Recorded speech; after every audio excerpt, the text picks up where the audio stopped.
So you have some idea of where I see the pitfalls out there today and what's going on. If you're in the financial industry, you are almost inevitably subject to various rules, which I would call standards of conduct. They may be the FINRA rules in many cases. They may be the RIA rules. They may be something as simply as the fiduciary duty rules. Now, there's been a big debate up in Congress right now. Who is a fiduciary? I'm going to tell you, I've talked about this too much. I've talked and debated this subject with a lot of people. It makes no difference. Whether they say you're a fiduciary or not, almost any of you that are involved in the investment business are fiduciaries. You're on the stand. First question, what do you call yourself? Investment advisor, financial advisor, investment consultant? Okay. Next question. So what you like to do is consult other people about investments. You want to advise them, is that right? And part of that is you want them to trust what your advice is, isn't that right? Well, of course. I don't care really how they answer the question. They say, oh, no, I don't want them to trust me. Okay, well, you now prove that you don't tell the truth. I mean, come on. And that is the foundation of a fiduciary relationship, seeking the trust and confidence of someone else. And you can take it, you want your clients to rely on you. Rely on your bona fides. Rely on your expertise.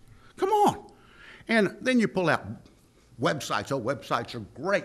Read your website sometime. I do this for Jones. I go in there, and I mean, it says they'll advise clients from everything from getting married to how to send their kids to college. I mean, you know, all these things. I just go through them. So you're going to advise them on this? You're going to advise them on that? You don't think you're a fiduciary? Come on now. I mean, let's get in the real world. So you need to accept that the chances are very likely, regardless of what you do, you are going to be regarded as that. Those duties include things like fair dealing, good faith, you know, loyalty, full disclosure. I mean, these are things, that's just what it says. One of my favorites, the NASD rules of fair practice. Because, number one, we will engage in good business practices and just and equitable principles of trade. I love those words. And when I do the seminar somewhere else, I say, what does that mean? It means whatever I, as an advocate, want it to mean, and I can convince a panel is unfair or unjust or inequitable. I mean, it's very broad, very vague, very good for people like me and what I do. Second, the legal environment has changed a lot. When I first started practicing, very few people ever focused in the securities arena. In 1990, I was one of the co-founders of an organization called the Public Investors Arbitration Bar Association. I think the first meeting we had 13 people. Today, the organization is pushing 900 members. These members all have access to a listserv. So if someone has a problem, or there's a problem investment in California, I'll probably know about it within 24 to 48 hours. If there is a problem with an advisor, I'll know about it quickly. I mean, the way that modern communications have developed, I mean, the internet, when there are problems, when there are concerns, I mean, all you have to do is go on Google, and you could get more information in 15 minutes than you used to be able to get in 15 months. The environment has changed out there.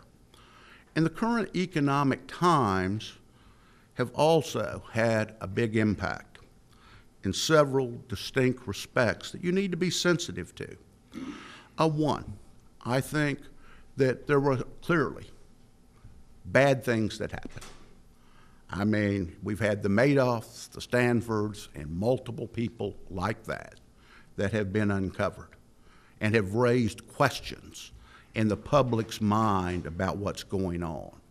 We have read about and seen television shows devoted to what some of the purported abuses by different people were that has raised public awareness and concern.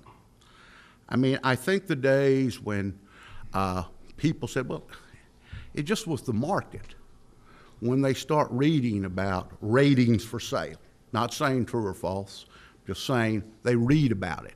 They read about companies selling securities where the internal emails refer to them as vomit or crap, which is recently in the Wall Street Journal. It upsets them. It concerns them. It makes them think that I wasn't the market. It wasn't my bad. I wasn't told that stuff. And it makes them more inclined to think that there is something amiss in what the losses they have sustained involve. You have got regulatory agencies that have been humiliated and embarrassed. The SEC, supposedly the premier agency.